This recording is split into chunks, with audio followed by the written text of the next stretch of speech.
Bueno, aquí estamos en Ohio, en un sitio de trabajo. Aquí podemos ver cómo está el layout, cómo organizan y posicionan la máquina, el sistema de lodos. Ahí vemos la American Augers DD440. Este es un trabajo para meter tubería de 20 pulgadas. Abrieron a 30.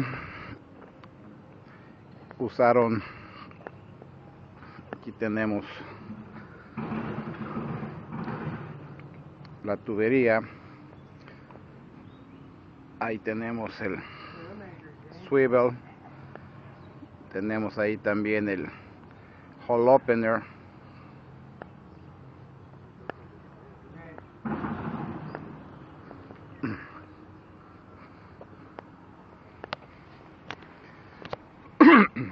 Acá tenemos la cabina de control. Aquí podemos ver la parte donde está entrando la tubería. Están usando 40 tubos, o sea, es el diámetro, es la longitud, perdón, del cruce. Yeah, that's a big shackle. We're going to do a 48 drill pipe in Mexico, you know, and the shackles, you must see them, and the swivels, and we're going to use 72-inch hole openers. Oh, so really big ones, man. Big boy toys there. Yeah.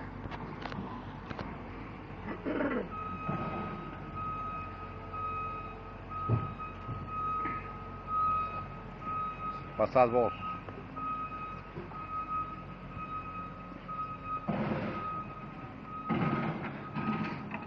Aquí está la cabina de control.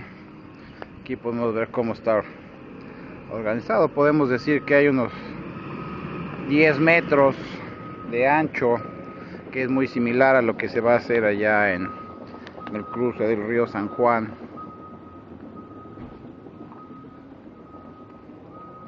Aquí tenemos la cabina de control de la 440. Aquí están los paneles.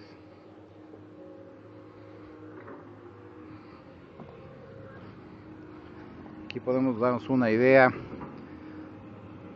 Este es el punto de entrada.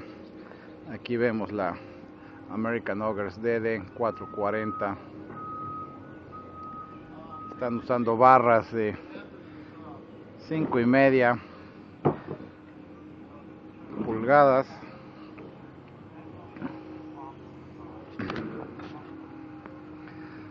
Acá tenemos las unidades de poder de la 440.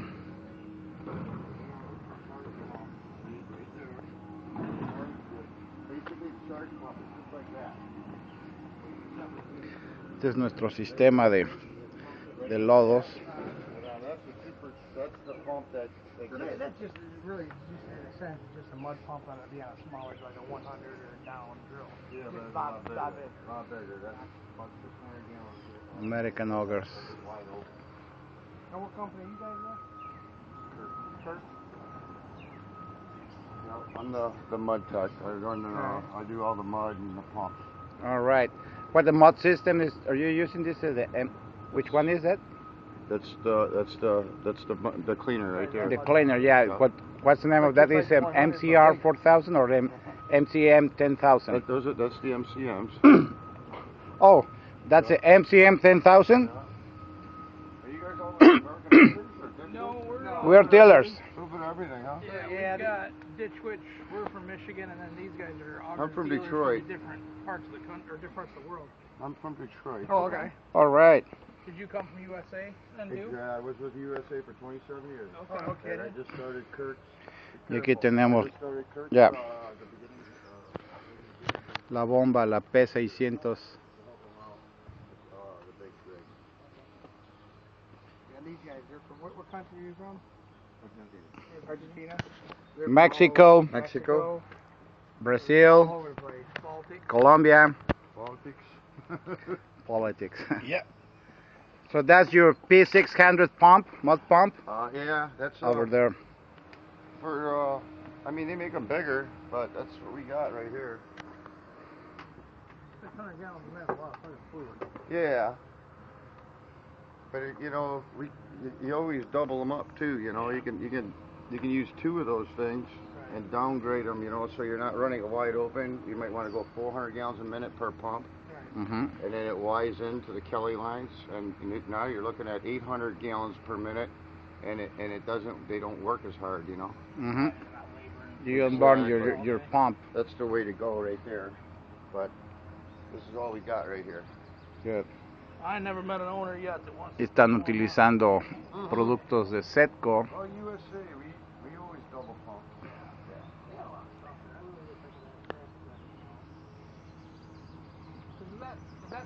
Y aquí podemos ver, aquí está donde están recibiendo los fluidos que retornan.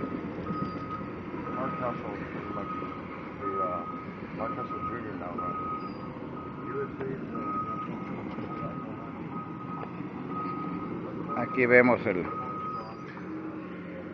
el equipo, el MCM10000, que es muy similar, es igual al que vamos a utilizar allá en Nuevo León. Y aquí podemos ver las fosas donde reciben los fluidos cuando están recirculando. Podemos ver las dimensiones.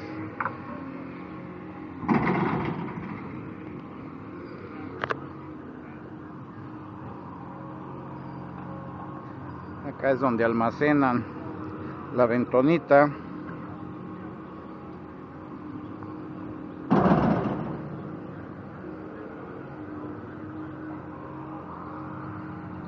Y acá atrás podemos ver del otro lado, allá del otro lado es donde está el punto de salida.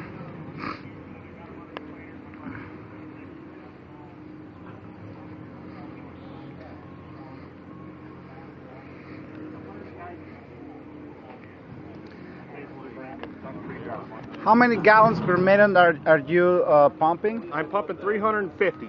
350, and you're using it. The pump has the capabilities of pumping 600. Yeah, but you're not working at 100%. You know how that works. I mean, if you stroke a pump that hard all day long, you're going to blow springs and belts. Yeah. So I try to keep it low. So your pilot hole was, you say again? 7 7/8. 7 7/8. Okay. You run 5-inch drill string with everything? 5.5 full holes. What I got, I've ran 6 5/8. That's what a rig this size should be running. That's its own monster, because I mean, but I've ran 4.5 IF too, which 4.5, any drill pipe, 4.5 IF has 1.5 million pounds of tensile strength when you pull on it. Nothing likes to be pushed. Like when you switch to like a 6 5/8, I would open to a 12 3/4 inch pilot. Running a 6-inch motor, 6-inch Monell. Yeah. But you're losing that rigidity to that pipe, because that pipe is so stout it doesn't do the bending like a 4.5 would. So it's all give and take. It's you know, I did South Carolina. I had a 35-degree bend, constant bend all the way around this road. We use 4.5 with this rig, just to get that thing to bend around that, you know. But I did a 4,800 footer in Naples. We opened to a 12 3/4 with 6 5/8 because it's damn near straight. A lot of room to make everything up, you know. Yeah, we're going to do work in Mexico. They're going to put 48-inch pipe. We're going to use our DD440 RS, and we need to open up to 72 inches. So we will need a lot of good pipe. Yeah. 6 5/8. You'll notice the difference. I mean, I did a job in Griffith, Indiana for BP. That was all 4.5 IF, 4,800 foot out. I got 10 wraps in that pipe before it even starts to move over there. Now with the 6 5/8, that'll knock that down to 2 wraps. Yeah. So your response is a whole lot different, and it makes it nice on a hole opener, because you like, when you're opening a hole, you want to keep that torque on that reamer. So it cuts better. You know what I mean? So that 6 5/8 helps that. It keeps that shock out of that pipe. So let's say that you don't find that right here rock. It's just clay, sand, and What is the soil condition that you are drilling now? This is rock. This was solid. Rock, solid rock. Yep. You can You go were- over by the river and you can see it, just a plain as day shelf. That spuds right there are 16 foot long. That's as far as I could drive them in before I hit the ground. So, It's like 1.5 working inches working this with the fly cutters, were you able to do this? I mean, No. oh no, you're working with hole openers. Yeah, hole Yeah, right. Yeah, because It's not that. very hard rock. It's not a very hard rock. The hardest I pulled on it to get that reamer to cut was 30,000. So you're looking at probably 12 to 15,000 psi rock. Oh, well. Anthony, yes. Is your mud motor still on site? It is not, but it's over where the 100 is. Okay. I got it on the back of the truck. I just asked him how you guys, like through rock, like I work for Ditchwich, Michigan, and you're like Oops, on our sorry. 18. It's basically the You same got the thing. inner rod with the two. No, it's not inner rod. What it is, what a mud motor is it's got a lobe in it, a stator. Yeah. When you pump mud through that, it spins that stator, which spins that bit. So instead of having It's basically like a your gearbox, your mud's Mhm. your Correct. motor. I got The it. more I mud got I, it, the more got mud it. I pump, the faster that bit will I got you. We're using on these, we're using the flow of the mud compared and to your to, inner rod. to replace what you're doing with the inner rock. Okay, I got you. Now I understand. We're spinning Because that. I heard people talk about it before, but I really didn't get it. It's basically the same thing. I mean, they call it differential. What I'll do is I'll fire up that mud motor. It'll sit in front of the rig and spin. Let's say it's at 200 psi, right?